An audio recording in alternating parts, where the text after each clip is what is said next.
Et bonjour à tous, c'est Olivier d'Image Inside. Dans cet épisode, je vous propose aujourd'hui d'apprendre deux techniques pour transformer un ciel terne, gris et nuageux d'hiver en un beau ciel bleu.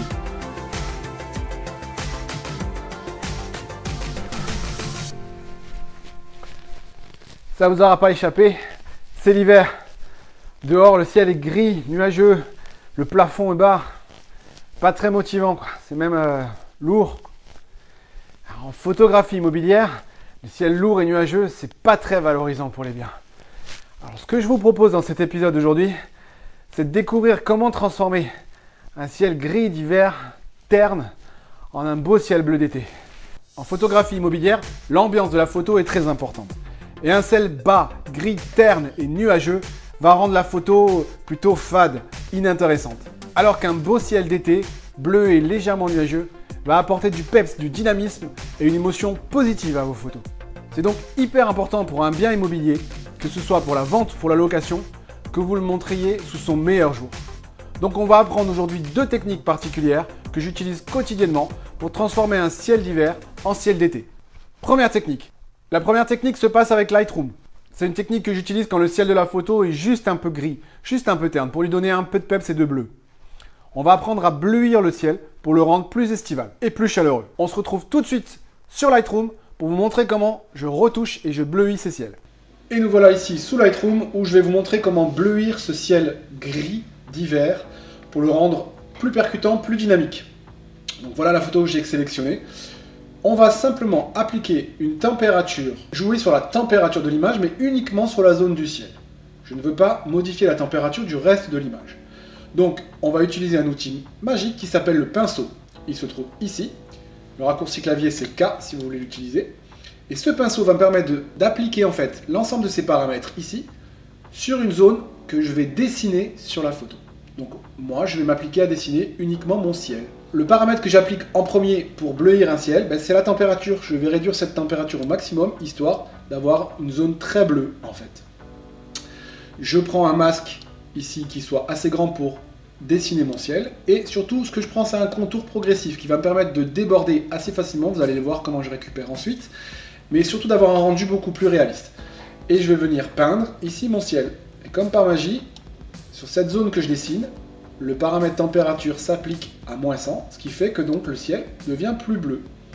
Alors c'est pas un bleu idéal, mais vous allez le voir, on va jouer sur d'autres paramètres ensuite pour venir améliorer tout ça. Donc je m'applique à dessiner mon ciel et uniquement mon ciel. Alors ne vous inquiétez pas parce que si vous débordez sur des zones comme je le fais ici allègrement, vous avez la possibilité, grâce à la touche Alt du clavier, d'utiliser un pinceau moins. Ce pinceau moins va supprimer les zones dessinées. Donc, dans ce cadre-là, moi, je prends une taille de pinceau un peu plus petite et un contour progressif quasi nul. Et je peux venir, avec la touche Alt, supprimer les coups de pinceau que j'ai donnés en trop, notamment sur ces zones-là que je veux conserver à la bonne température. Ici aussi sur mon immeuble. Alors, bien évidemment, je fais ça très vite aujourd'hui pour vous expliquer la technique, mais quand je fais ça en situation réelle, je m'applique beaucoup plus que ça et j'obtiens un résultat très satisfaisant. Alors, pour les angles comme ici, où c'est assez dur de récupérer, j'applique une taille toute petite pour pouvoir venir me faufiler ici et récupérer mon angle. Voilà. Par là aussi, c'était pas évident. Et voilà, j'ai récupéré la gouttière.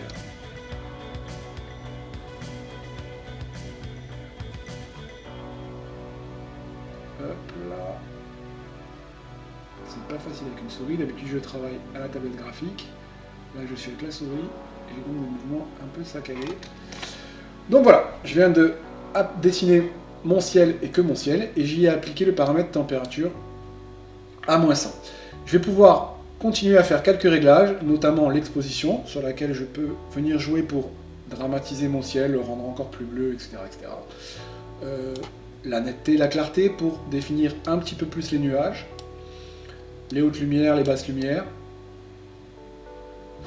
Et j'ai un dernier élément dont je voulais vous parler, c'est la colorisation. Sur ce dessin que je viens de réaliser, je peux, en plus de tous ces paramètres, appliquer une couleur, ici. Donc je peux choisir une couleur qui va s'appliquer, alors c'est parlant avec le rouge par exemple, qui va s'appliquer uniquement sur la zone décidée de l'image. Donc dans notre cas, on va prendre bien évidemment un bleu, pour avoir un ciel bien bleu. Alors foncé, pas foncé, on peut jouer sur la puissance et l'opacité du paramètre ici. Je vais réduire quand même parce qu'il me semble très bizarre ce ciel, un peu de température, et voilà, on arrive à quelque chose d'à peu près correct. Et encore une fois, je viens récupérer les gouttières qui sont là, qui sont trop bleues,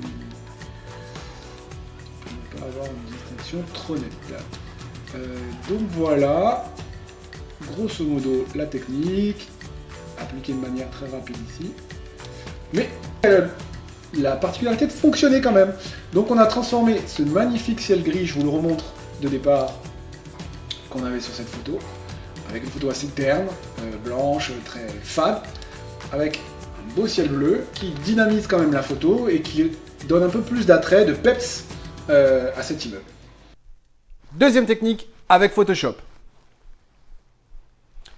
Quand le ciel ou le rendu du ciel sur une photo est vraiment pas très joli, pas très valorisant, je vais carrément utiliser Photoshop pour remplacer le ciel. On va supprimer les informations de l'image et prendre une belle image de ciel bleu, soit dans une autre photo que vous avez fait, soit sur internet, et on va remplacer le ciel de l'image par un ciel d'été. Je vous explique tout de suite sur l'écran comment je fais ça. Nous voilà sous Photoshop où je vais vous expliquer la seconde technique qui consiste ici à remplacer le ciel par un ciel bleu. J'ai donc mon image de base et j'ai une deuxième image qui contient un ciel qui m'intéresse. Image que vous pouvez éventuellement récupérer sur internet ou d'une autre photo que vous avez déjà fait. Il suffit donc de venir sélectionner cette image-là au complet, donc CTRL A pour sélectionner toute l'image, CTRL C pour la copier, venir la coller sur la première image. On a donc superposition des deux calques, première et deuxième calque. Je vais ensuite dupliquer le calque de base ici, grâce à la touche CTRL J. Ça me permet, comme vous le voyez là, de dupliquer le calque, de ne pas toucher au calque de départ et de travailler sur une copie.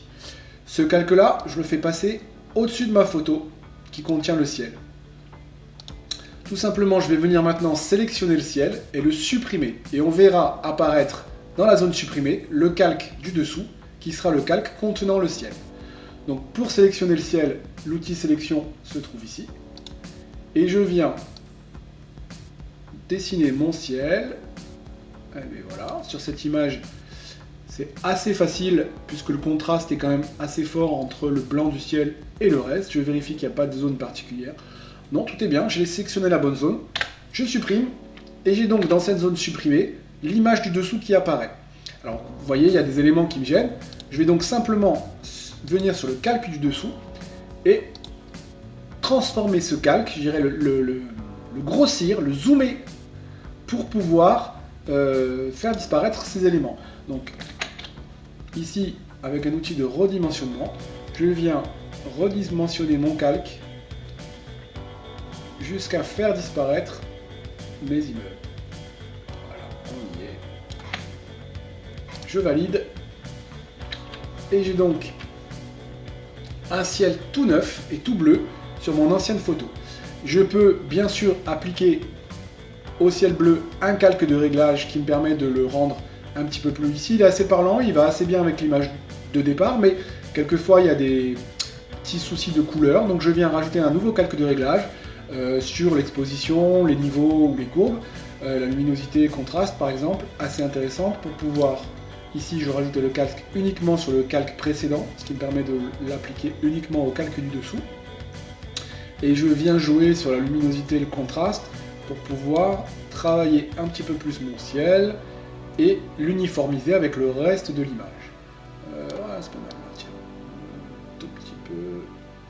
Voilà. Donc voilà, on vient de remplacer un ciel tout gris, comme ici, photo de départ, par ce magnifique ciel de cette photo, simplement en rajoutant par-dessus les éléments que je dois garder de la photo et en supprimant le ciel. Alors pour résumer, Soit vous voulez juste améliorer un petit peu la clarté du ciel et dans ces cas-là, on utilise Lightroom et le pinceau. Soit vous voulez carrément changer le ciel parce qu'il est vraiment pas beau et dans ces cas-là, on utilise Photoshop. Vous trouverez sous la vidéo un lien pour télécharger un fichier zip qui contient quelques images de ciel que vous pourrez utiliser dans vos retouches. Avec tout ça, vous serez paré pour dynamiser vos photos. Et maintenant que vous savez tout ça, il n'y a plus de raison pour attendre l'été pour faire vos photos. Allez, au boulot!